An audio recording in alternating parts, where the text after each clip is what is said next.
आईची सुवार्ता मोठवी तरी बारीस परिणामकारी तितलेंच नाही, ही सुवार्ता निरूपण केल्ली रीती आकर्षक. जेजूचे आवयक आणि ताच्या भावांक जेजूक मेळोवंक जाय आसलें, तांकां ताचे सर्शेन वचोंक जाय आसलें आनी तांकां ताका पळोवंक जाय आसलें. हें खंयचेंय तांकां साध्य जालें ना.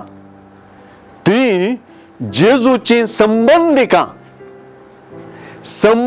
मध्ये हे मेळचें, सर्शीन वचचें आनी पळोवंक वचचें सामान्य. जेजून मात्र आपले भोंवतणी असलेल्यांक जाप दिवन सांगलेलीं उतरां आपली संबंधिकां आनी आपणा संगी संबंधांचे व्याख्यानच बदलिता आनी आपली संबंधिकां जावपाची रीती विवरिता.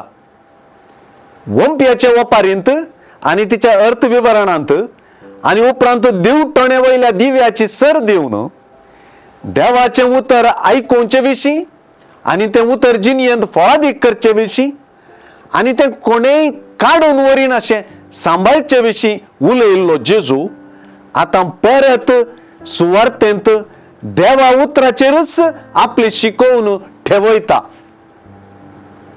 जी कोण देवाचें उतर आयकून ते परीन करतात तींच म्हजी आवय आनी म्हजे भाव म्हणल्या उतरांनी हे कडच्यान जेजूक मेळोवंक, ताचे सर्शीन वचोवंक आनी ताका पळोवंक देवा उतरच वाट म्हणून सुचयताना आनी हे कडच्यान देवाचें उतर आयकून ते परी करचेंच ताचे थंय संबंध जोडची रीत म्हणून स्पश्ट जाता.